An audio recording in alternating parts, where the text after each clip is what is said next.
Сәлеметсіздер ме әріптестер? Бүгін біз НКТ методика талдаудың 3-ші нұсқасына тоқталатын боламыз. Бұған дейінгі нұсқаларды НКТ магистратура дайындық бөліміне кіріп, 1-ші нұсқадан 9-ші нұсқаға дейінгі бөлімді кіріп қарап көрсеңіздер болады. Бірінші сұрақ. Білім беру саласындағы практик маман сөзсіз қабылдайтын мінсіз қоғам бейнесін іске асыратын бағытталған праксис нысаны педагогикалық қызмет. Екінші сұрақ. Оқушының пәнді терең түсіну қабілетін дамытуды, алған білімдерін кез келген жағдайда тиімді пайдалана білуін қамтамасыз ететін оқыту сындарлы оқыту деп аталынады. Үшінші. Құрал жабық сұрақтардың балама атауы төмен дәрежелі. Яғни жабық сұрақ және ашық сұрақ деп сұрақтың түрі екіге бөлінеді.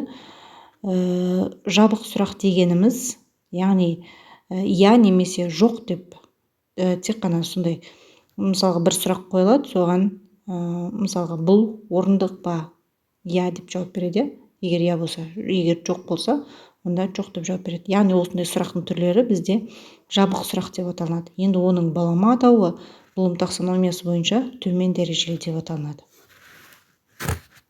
Төртінші сұрақ. Барлық оқушылардың ептілігі және білім дағдыларын дамытуға мұғалімнің қолайлы жағдай қалыптастыруы оқу ортасын құру деп аталынады. Бесінші. Оқудағы қарым-қатынасты бір сарындылықтан арылтып, оқушының білім алуын алға жылжытатын белсенді әрекет әңгімелесу. Алтыншы сұрақ. Сұрақ қайта бағыттау, мысалы, көмектесе алатындар бар ма деп оқушыларға сабақтың барысында сұрақ қойылады.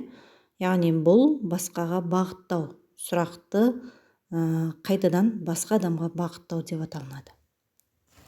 Келесі сұрақ 7.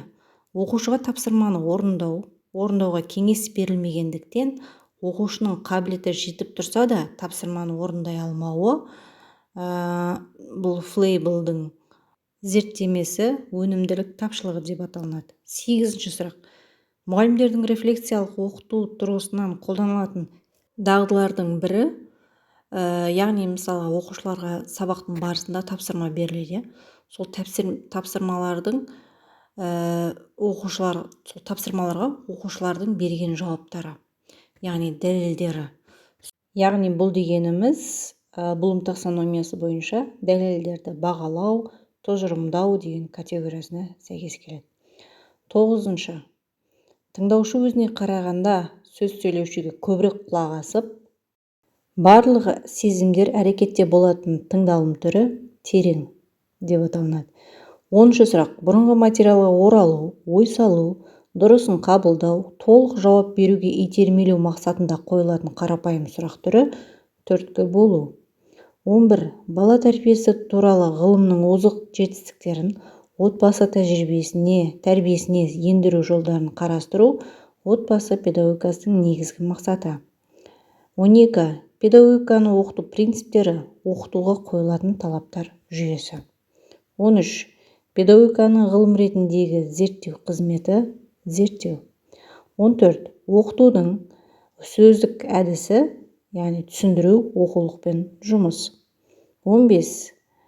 Лысенкова технологиясының ерекшелігі ынтымақтастық. 16. Педагогиканы оқытудағы педагогикалық әдістер тобына жатады, жаттығу. 17. Ұстаздардың кәсіби педагогикалық мәдениеті, рухани құндылықты бағалай білу. 18. Эстетикалық тәрбиеге қатысты сыныптан тыс жұмыс формалары, өнер адамдарымен кездесу ұйымдастыру. Яғни сыныптан тыс ұйымдастырылатын іс-шараның бірі. 19. Модуль мақсатқа ойластырылған оқу мазмұны мен оны меңгеру жолдарын біріктірген түйін. 20. Балаға шамасына, мүмкіндігіне, қабілетіне сәйкес берілетін тапсырма түрі деңгейлік тапсырма. Яғни бұл деңгейлік тапсырмада саралап оқытудың бір әдісі. Сабақ пайдалы болса, комментарий жазып, лайк басуды ұмытпаймыз.